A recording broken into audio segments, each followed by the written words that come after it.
හෙල්ලෝ guys ඉතින් ඔයාලා thumbnail එකේ දැක්කා වගේම අද මම හදන්න යන්නේ පීසා එකක් වැඩි කතා නැතුව යන් අපි අපේ වැඩේට. ඉතින් අපි ඉස්සෙල්ලාම මේකට සීනි දා ගන්න ඕනේ. ඒ ඔක්කොම කලින් ඔයාලා මාව subscribe කරලා නැත්නම් දැම්ම subscribe කරලා bell icon එක click කරලා like එකකුත් දාන්න. මේකට ඉස්සෙල්ලාම අපි සීනි හැයිසයිදි දෙකක් දාලා වතුර කෝප භාගයක් දා ගන්න ඕනේ. ඊට පස්සේ අපි මේකට yeast දා ගන්න ඕනේ. yeast ඔයාලගේ අනන ඩෝ එකේ ප්‍රමාණය අනුව දා ගන්නත් ඕනේ.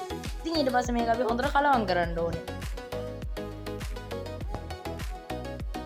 ඉතින් දැන් මේකට අපි පාන් පිටි ටිකක් දා ගන්න ඕනේ. මම නම් මෙතන පාන් පිටි අරන් තියෙන්නේ ග්‍රෑම් 300. ඊට පස්සේ අපි මේකට පොල් තෙල් චුට්ටක් දානවා. චුට්ටක් කිව්වට චුට්ටක්ම නෙවෙයි. අපි මේකට මේ සැලි දෙකක් දානවා. ඉතින් ඊට පස්සේ මේක හැන්දෙන් ඔයාලා කලවම් කරගන්නත් ඕනේ. මේ විදිහටම ගන්නවා. ඉතින් එහෙම කලවම් කරන්න යන්න එපා දැන්.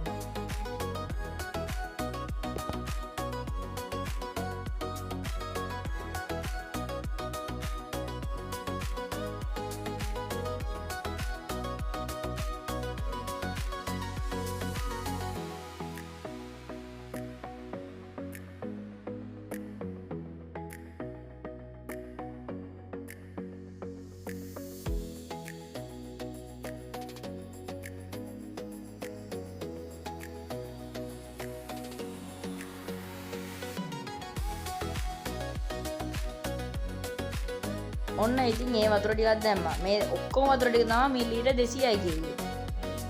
ඉතින් මේක ඊට පස්සේ අපි ඔක්කොම හොඳට අනාගෙන වහලා තියන්න ඕනේ. පේනවනේ.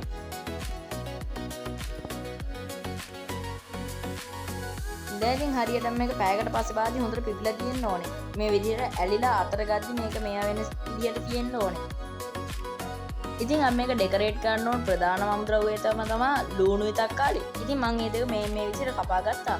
ඔයාලට ඉතින් තා මේකට මාළු මිරිස්, කැරට්, ගෝවා වගේ දේවලුත් දාන්න පුළුවන්. ඉතින් මේකට අද මම චිකනුයි ප්‍රෝන්ස් ලුයි අරන් තියනවා. ඉතින් ඒ ටිකත් ඔක්කොම මම හොඳට චූටියට කපා ගත්තා. ප්‍රෝන්ස් වල ඔක්කොම ඔල් ටික මම නම් අයින් කරා. ඉතින් මේකට අපිට තව බිත්තරයක් ඕනේ නවා. බිත්තරේත් හොඳට ගසා ගන්න ඕනේ. මේ තියෙන ඉතින් ෆ්ලෝරා. මෙයා තමයි අද මම ට්‍රේ එකට ගා ගන්න යන්නේ. අද මම මේකට පාර්ච්මන්ට් කොළ දාගන්නේ එහෙම නැහැ. ඉතින් මෙයාගේ බටර් ටිකක් දාලා හොඳට මේක දා ගන්න ඕනේ. මේක හොඳට දාගෙන ගා ගන්න ඕනේ හැමතැනම. මේ විදිහට.